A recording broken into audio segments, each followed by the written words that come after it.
세상에 사람이 어떻게 도둑질을 하면서 살지? 그리고 특별히 이 말씀 앞에 하나님께서 하나님의 백성을 어떻게 생각하셨기에 도둑질하지 말라라고 하는 계명까지 주셨을까라고 생각할지 모르겠습니다만, 하나님께서 정확하게 어제 이스라엘 백성들에게 또 오늘 2부 예배를 드리고 있는 저와 여러분에게 선명하게 주시는 말씀임을 잊지 않기를 바랍니다. 이유는 단순합니다. 이 세상에 도둑심보 가지지 않은 사람 아무도 없기 때문에 그렇습니다. 세상의 첫 번째 인간 아담과 하와, 첫 번째 도둑질한 사람입니다. 주인이신 하나님께서 그 열매 따먹지 말라고 그랬는데 주인 허락 없이 그냥 따먹어 버렸어요. 영국의 아더 핑크라고 하는 목사님이 뿐만 아니라 이스라엘 백성들이 약속의 땅 처음에 정복하자마자 기록된 죄가 뭐냐? 도둑질이다. 아시다시피 여리고성을 점령을 했는데 하나도 남기지 말라고 그랬는데 신할산, 요즘 말로 하면 바벨론산입니다. 미국산 최강의 좋은 모피가 있고 금이 있고 은을 일부를 감추었어요. 도둑질했다는 거예요. 이런 우아하시나요? 닭과 이 개가 실랑이를 막 벌였다고 그래요. 개가 닭을 보고, 야, 닭, 너 왜 요즘은 새벽마다 울지 않지? 그러니까 요즘 모든 사람이 시계다, 스마트폰이다, 거기다가 알람까지 하는데 울 필요가 없다. 근데 개 니는 왜 안 짖냐? 이러니까 이 개가 한다는 말이 나는 낯선 사람이나 도둑이 오면 짖는데 저 안방에 앉아있는 저 주인이 도둑인데 내가 어떻게 짖겠느냐. 우아합니다. 여러분, 도둑질이 무엇입니까? 모르는 사람 없어요. 다른 사람의 소유를 주인 동의 없이 나의 소유로 삼는 행위입니다. 그러니까 다른 사람의 지갑, 다른 사람의 집, 다른 사람의 금고에 있는 것, 그 주인의 허락, 동의 없이 챙기는 것입니다. 이 일반적인 도둑질의 대표적인 예입니다만은, 도둑질에 해당되는 것은 이것 물건뿐만이 아닙니다. 아주 독특하게 해석한 분도 있어요. 저는 잘 모릅니다만 한 글에 의하면 독일의 신학자 알버 레이트 알트라고 하는 분이 이것은 물건에 관한 훔치는 것보다는 사람을 훔치지 말라라고 하는 의미가 담겨져 있는 것이 옳다고 보아야 한다. 어떻게 보면 이게 굉장히 좀 터무니없는 것 같지만, 자, 이렇게 성경을 참고하다 보면 일리가 있어요. 이 8계명입니다. 6계명이 뭐죠? 살인하지 말랍니다. 7계명은 간음하지 말라. 그래서 이 7계명과 이어서 사람과 관계되어져 있는 것으로 보는 것이 자연스럽지, 물건과 재산과 관계 있는 것은 알다시피 10계명에 내 이웃의 집의 재산을 탐내지 말라라고 되어져 있지 않느냐. 그리고는 신약 성경에 보면 이 디모데 전서 1장 9절 이하에 보면 이 5계명부터 이 설명한, 동일하게 설명한 내용이 나타납니다. 이렇게 말씀이 시작합니다. 알 것은 이것이니 율법은 옳은 사람을 위하여 세운 것이 아니요 오직 불법자와 불법한 자와 복종하지 아니한 자와 경건하지 아니한 자와 죄인과 거룩하지 아니한 자와 망령된 자와 아버지를 죽이는 자, 어머니를 죽이는 자, 5계명이죠. 살인하는 자, 6계명입니다. 그 다음에 음행하는 자와 남색하는 자, 7계명, 간음하지 말랍니다. 그 다음에 인신매매하는 자 되세요. 8계명이라는 거예요. 그 다음에 거짓말하는 자, 9계명이죠. 그러니까 인신매매와 관계가 있다. 그래서 그분 독일 신학자의 말을 우스꽝스럽게 여기면 되지 않는다는 것입니다. 일리가 있는 해석이라는 것입니다. 존 켈빈 이후에 개혁주의 신학자에 이어서 유명한 후치우스라고 하는 분도 이 단지 물건에게만 국한해서는 안 된다. 사람도 포함된다. 그리고는 그 당시 중세교회를 들고 유럽의 역사를 예를 들었습니다. 중세교회는 부모의 동의, 허락 없이 어린아이를 수도원에 강제로 집어넣는 그와 같은 일들, 사람을 훔치는 일이라는 거예요. 이 계명에 저촉되어진다는 거예요. 뿐만 아니라 식민지 시대 때 네덜란드, 사실 네덜란드가 개혁신학의 본산인데 참 못된 짓을 많이 했어요. 동인도 회사 아시나요? 들어보셨죠? 공부 좀 하셨죠? 서인도 회사, 그 식민지 회사인데 거기에서 어떤 일들을 했느냐? 사람을 그야말로 잡아다가 노예무역을 했던 그와 같은 일들이라고 하는 것입니다. 그러니까 이 8계명은 단지 물건, 재산, 훔치는 것에만 국한되어져서는 안 된다는 거예요. 그 성경에 쭉 조목에서 보게 되실 때 이 8계명 구체적으로 말씀합니다. 사람의 마음을 훔치지 않아야 한다는 것도 우리가 담고 있다라고 하는 것을 기억해 가야만 합니다. 대표적인 인물이 다윗의 아들 압살롬입니다. 잘생겼어요. 똑똑했어요. 지혜도 있었어요. 그런데 이 왕권을 강탈하기 위해서 백성들의 마음을 사는 거예요. 훔쳤다라고 그렇게 성 앞에서 재판받기 위해서 오는 사람들, 이 왕자가 재판을 하는데 인기 위주로 판결을 하고, 우와, 탁월한 판결이다. 이와 같은 행위들을 의도적으로 했는데 뭐라고 표현을 하고 있는가 하면 사무엘하 15장 6절에 이스라엘 무리 중에 왕께 재판을 청하러 오는 자들마다 압살롬의 행함이, 발음도 좀 이상하죠. 압살롬. 행함이 이와 같아서 이스라엘의 사람의 마음을 압살롬이 뭐 했다고요? 훔치니라고 그랬어요. 여러분, 사람의 마음을 훔치는 것은 압살롬뿐만 아닙니다. 특별히 옛날 한국에 시장통에 가면 장사하시는 분들, 약 장사하시는 분들 그러면 막 사람들을 확 부르는, 이 약으로 말할 것 같으면 사람 눈이 동그래가지고 애들은 가라, 애들은 가라. 그리고는 그 약을 넣으면 완전히 뭐예요? 만병통치 약이에요. 사람의 마음을 훔치는 것입니다. 뿐만 아니라 이단들도 사람의 마음을 훔치는 것입니다. 속으면 안 됩니다. 심지어 사람들은 영적인 영역에서조차 도둑질을 한다라고 하는 사실을 성경에서 명확하게 기록해 가고 있습니다. 말라기 선지자입니다. 3장 8절입니다. 사람이 어찌 하나님의 것을 도둑질하겠느냐? 그러나 너희는 나의 것을 도둑질하고도 말하기를 우리가 어떻게 주의 것을 도둑질하였나이까 하는도다. 말라기 선지자가 정확하게 지적합니다. 이는 곧 11조와 봉헌물이라. 말라기 선지자는 정확하게 하나님의 백성들이 해서는 안 될 일을 구체적으로 경고해 가고 있습니다. 그러니까 이 8계명은 나와 도무지 상관이, 사람이 어떻게 도둑질을 해? 아니라고 하는 점을 놓쳐서는 안 됩니다. 성경에는 많은 의미를 담고 있습니다. 거짓, 속임수, 음모, 장계, 관계를 꾸려가지고도 남의 재산에 해를 입히는 행위까지 다 포함을 하고 있습니다. 예를 들어 이것입니다. 상거래를 하는데 저울을 속인다는 거예요. 아모스 선지자가 그 당시 백성들이 이렇게 이야기했습니다. 아모스 8장 5절입니다. 너희는 이렇게 말한다. 초하루 축제가 언제 지나서 우리가 곡식을 팔 수 있을까? 안식일 빨리 지났으면 좋겠다는 거예요. 안식일이 언제 끝나 우리가 이 밀을 팔 수 있을까?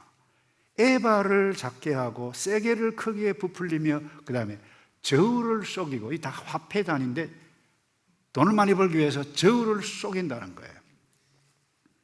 그 다음에 6절입니다. 은을 주고 가난한 사람을 산다는 거예요. 여러분, 은을 주고 사람을 살 수 있습니까? 그 다음에 더 기가 막히게 신발 한 컬레로 어려움에 빠진 사람을 사며 밀찌꺼기까지 팔아먹자. 여호와께서 야곱의 자랑이 약속이라는 거예요. 약속을 걸고 맹세하셨다. 내가 저희에게 하는 모든 일을 절대로 잊지 않을 것이다. 요즘 저울 속이는 사람 없나요? 상거래하면서, 장사하면서, 사업하면서. 상거래, 대기업들 장사하는데 속인 일이 없나요? 서류를 속이지 않나요? 물건을 팔며, 예를 들면 뭐 1kg인데 예를 들면 900g 해놓고 가게에서 1kg, 예, 1kg 드리겠습니다. 실제로는 뭐예요? 900g. 예. 잠언에는 더 흥미로운 것을 지적합니다. 물건을 사는 자가 좋지 못하다. 물건 살 때, 아이고, 이 물건 형편없네, 이거 형편없네. 이래놓고, 그 다음에 돌아간 후에 물건을 샀어요. 왜 형편없네 했어요? 후려치기 위해서. 그럼 돌아갔어요. 자기 곁에 했어요. 그 다음에 뭐합니까? 자랑하네요. 와, 이것으로 말할 것 같으면 하면서요. 이게 장사를 한다는 거예요. 후려치고 팔고는 이거 없어서 못 팔아 하면서 막 띄운다는 거예요. 다른 데 가서 이 가격 어림도 없어, 빨리빨리 사. 이런 식으로 상행위 사업을 한다는 거예요. 뿐만 아닙니다. 임금을 제대로 주지 않는 것조차 남의 재산, 해를 입히는 도둑질과 같은 행위라고 하는 것을 지적합니다. 예레미야 선지자가 22장에 보면 이 말씀이 있어요. 불의로 자기 왕궁을 건설하고 불공평으로 자기의 다락방을 지으며 관리입니다. 똑똑한 사람이에요. 있는 사람이에요. 정치가예요. 그다음에 자기의 이웃을 품삯 없이 부린다는 거예요. 그에게 임금을 지불하지 않는 사람에게 예레미야 선지자가 화 있을지어다. 화가 있을 것이다. 바벨론 포로로 끌려가기 전에 이미 예레미야 선지자는 그 백성들이 한 것에 대해서 구체적으로 지적해 가고 있습니다. 그러니까 쉽게 이야기하면 임금을 줘야 되는데 할 수 있으면 안 주려고 그러고 주더라도 워낙 작게 주려고, 그러니까 국가에서 최저임금제까지 만들지 않았나요? 그럼에도 불구하고 국가의 법까지 어기려고 그야말로 수단 방법 가리지 않는 것.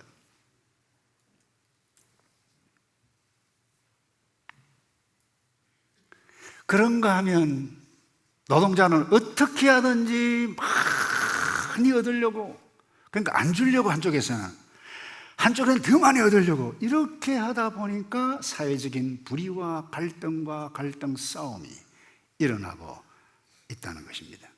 그러니까 주어야 할 임금 제대로 지불하지 않으면서 자기 집 계속 짓는다. 책망합니다. 제8계명.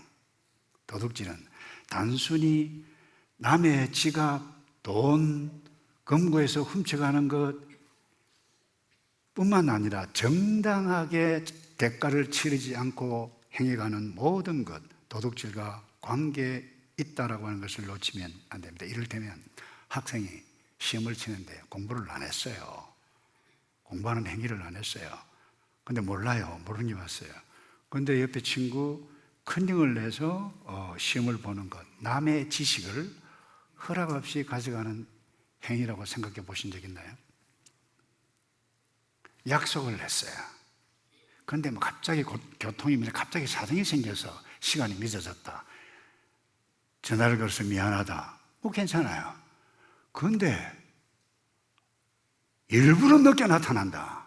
약속 시간. 그 사람의 시간을 도둑질한 것이라고 생각해 보신 적이 있습니까? 뿐만 아니라 어떤 분은 그렇게 표현을 했어요. 실제와 다른데 과장해서 말을 퍼뜨리고 다니는 것은 남의 명예를 가로채는 도둑질이라고 하는 것입니다. 생각해 보신 적이 있습니까? 그러니까 이 8계명은 결국 가볍게 듣고 지나갈 말씀이 아니라고 하는 것, 우리 모두가 기억해 가야만 한다는 거예요. 그러니까 모든 사람은 재산이든 실력이든 남이 가진 것보다 더 많이 가져야, 그리고 내가 더 많이 누려야 더 행복을 누린다라고 하는 생각이 다 있어요. 근데 노력을 안 하고 얻기를 원하는 것, 이 도둑질보라고 하는 거예요. 그래서 어떻게 하면 이 계명을 잘 철저하게 우리가 순종해 가며 하나님 앞에 설 때까지 하나님의 백성으로 살 것인가? 이 계명을 범하지 않기 위해서 해야 할 부분이 무엇입니까? 첫 번째로 성실히 노동, 성실하게 일을, 학생들이라고 하면 주어진 과제 성실하게 공부해 가야 한다는 거예요. 그래서 에베소 4장 28절 이렇게 말씀합니다. 도둑질하는 사람은 더 이상 도둑질하지 말고 그것이 지식이든 돈이든 무엇이든 도리어 가난한 사람에게 나누어 줄 것이 있도록 자기 손으로 선한 일을 해 수고의 땀을 흘려 노력을 내서 지식을 얻고 노력을 내서 재산을 얻고 노력을 내서 은사를 얻어서 다른 사람을 도울 수 있도록, 다시 말해서 성실하게 노동해라 하는 것입니다. 근데 노동하기 좋아하는 사람은 아무도 없어요. 어떤 사람을 와, 저 사람 참 좋겠다, 일도 안 하고 저렇게 누릴 것 다 누리고 너무 좋겠다. 여러분, 성경적인 가치관 아닙니다. 노동은 하나님께서 우리에게 주신 저주가 아니고 타락 이전에 주신 복입니다. 그런데 이 노동의 노동의 개념이 언제 바뀌었느냐? 타락하고 난 이후에 이 아담과 하와가 사람의 생각이 바뀌어졌어요. 일하기 싫어하는 거예요. 더군다나 환경도 바뀌었어요. 타락하고 난 다음에 땅에 뭐예요? 엉겅퀴가 일어났다 그랬어요. 더 열심히 일을 해야 하는 상황이기도 하지만 문제는 노동에 대한 생각 바뀌었기 때문에 그렇다는 거예요. 노동은 복입니다. 아무나 노동하지 않습니다. 노동할 수 있는 것이 복입니다. 노동을 할 수 없다. 아픈 겁니다. 아픈 사람의 심정을 이해해 보셨나요? 누가 노동을 못합니까? 죽어가는 사람 노동 못합니다. 여러분, 노동은 죄의 결과가 아닙니다. 일을 하는 것, 할 수 있는 한 감사함으로 할 수 있게 되어질 때에 다른 사람, 더 가난한 사람들을 위해서 도울 수 있는 능력들을 지니도록 지식을 얻든 연구를 하든 무엇을 하든 하라는 거예요. 그 다음에 자족하는 훈련을 해야 이 8계명을 우리가 잘 온전히 지켜갈 수가 있습니다. 조금만 더 영어를 써서 죄송한데요, 엄청나게 돈이 많은데 얼마나 있으면 좋겠는가? Just little more. 조금만 더. 근데 조금만 더 바라는 사람들에게는 그 어떤 것도 충분하지 않습니다. 지금도 제가 기억에 생생하는데 릭 웨런이 그런 메시지를 냈어요. 비버리 힐스, 엄청난 부자 동네입니다. 근데 불행한 사람이 있다는 거예요. 자기 집도 뭐예요? 수백만 불, 뉴질랜드 달러로 하면. 근데 그 옆집에 훨씬 더 큰 집이 있어요. 그 사람을 보고 와, 나는 언제 저 집을, 저런 큰 집을 마련할까? 많이 누리고 있어요. 근데 자기보다 조금 더 부자 보고 와, 불만을 터뜨리는 그 사람 행복할까요?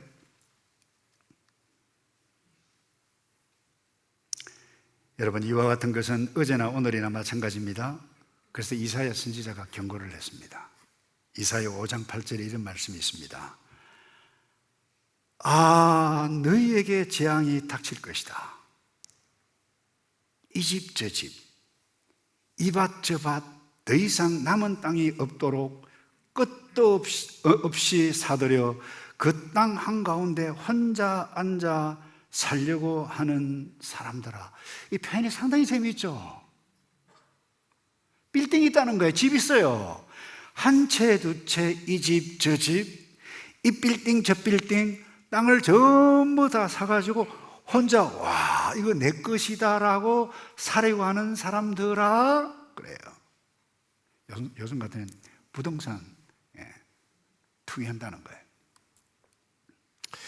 매일 어떻게 하면 내가 돈을 더 벌까? 어떻게 하면 더 많은 재산을 소유할까?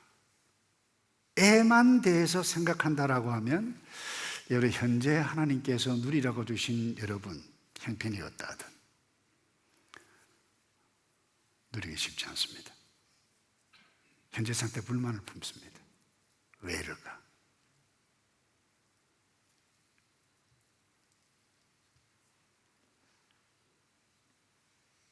어제를 볼 필요도 없습니다. 우리는 어느 순간 모든 것들이 다 나의 것이 아니다라고 하는 사실을 여러분들이 깨닫게 되어질 것입니다. 죽기 전에. 그래서 현재 있는 것 자족하고 감사할 수 있는 훈련. 여러분 사도 바울을 아시나요? 로마 감옥에서 빌립보 성도들에게 편지를 썼습니다. 혼자였습니다. 나이가 많았습니다. 재산이 없었습니다. 자녀도 없습니다. 근데 자유함을 누리고 있는 빌립보 성도들에게 이렇게 편지했습니다. 나는 어떤 처지에 있든지 자족하는 법을 배웠습니다. 나는 궁핍에 처할 줄도 알고 풍부에 처할 줄도 압니다. 나는 배부르든 배고프든 풍족하든 궁핍하든 모든 형편에 처하는 비결을 배웠습니다. 우리가 배워야 할 부분이 이 부분입니다. 나에게 주신 현재 최선을 다해서 감사해 가고 또 나보다 더 가난한 사람들 잘 돕기 위해서 그것이 지식이든 재산이든 무엇이든 이와 같은 맥락에서 하게 되어질 그때에 우리가 8계명을 잘 순종해 갈 수 있을 것입니다. 그 다음에 다른 사람을 배려해야만 합니다. 하나님은 이 계명을 통해서 우리 성실히 일하는 것 그리고 자족할 뿐만 아니라 서로 배려해야 할 것까지 담고 있다라고 하는 것을 놓치지 말아야만 합니다. 누가 누구에게 배려해야만 합니까? 고용주가 직원들에게. 신명기 24장에 이렇게 구체적으로 하나님께서 말씀하셨어요. 가난하고 궁핍한 일꾼은 그가 너의 형제든 너 성문 안 너 땅에 사는 이방 사람이든 앞자지 말라는 거예요.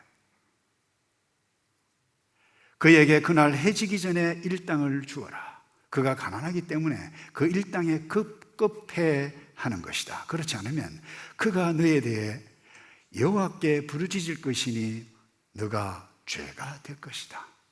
아까 사실 말하는 거예요. 고용주는, 사업주는, 사업하는 사람은 할 수 있으면 가난한 자, 식구가 몇 명인데 어려운데 사고를 당했는데 주라는 거예요.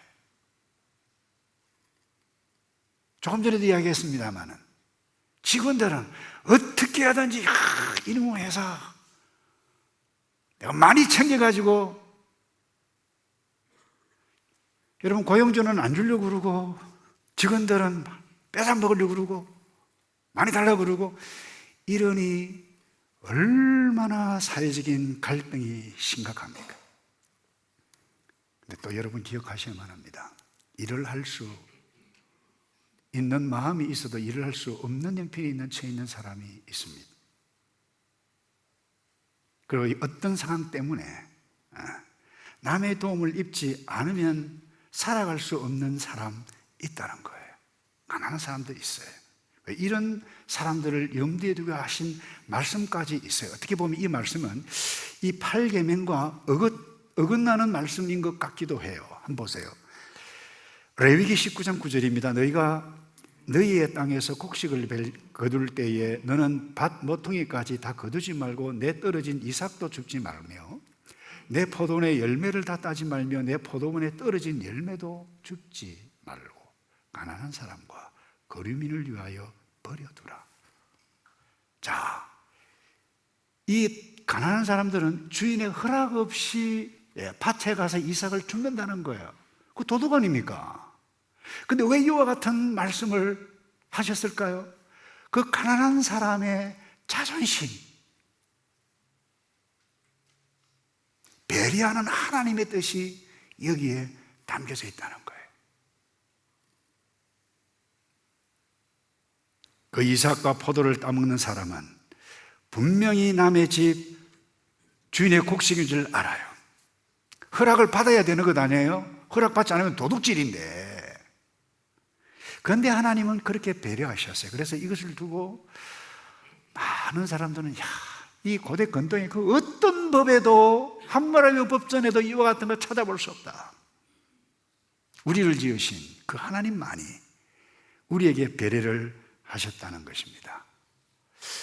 여러분, 우리는 이 땅에 살아가는 동안 하나님께서 내게 주신 재산, 내게 주신 건강, 내게 주신 지식, 모든 것 청지기로 부름을 입고 살아가고 있다라고 하는 것 잊어서는 안 됩니다. 우리가 영원히 현재 내가 가지고 있는 직장, 현재 내가 가지고 있는 재산, 다시 말해서 영원히 나의 재산이 결코 될 수 없다라고 하는 사실.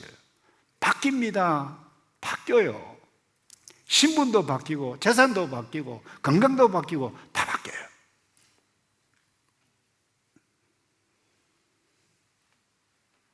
그래서 모든 것이 여러분들이 지니고 있는 땅, 여러분 땅 아닙니다. 땅의 주인은 여호와 하나님입니다. 나의 생명도 여호와 하나님이에요. 우리를 청지기로 부르셨다라고 하는 것을 잊지 않기를 바라고, 중요한 것은 말씀을 맺습니다. 이 하나님께서 우리 모두에게, 특별히 오늘 예배 2부 예배를 드리고 있는 저와 여러분에게 하나님은 놀라운 배려, 예수님의 놀라운 배려가 아니었다라고 하면 오늘 이 자리에 앉아 있을 수 없다라고 하는 사실. 모든 사람, 구원받을 수 없었던 우리를 위해서 하나님께서 예수님 보내주셨어요. 이것만큼 더 놀라운 배려가 어디에 있나요? 그 배려하신 그 하나님, 이 땅 지으셨어요. 햇빛을 주셨어요.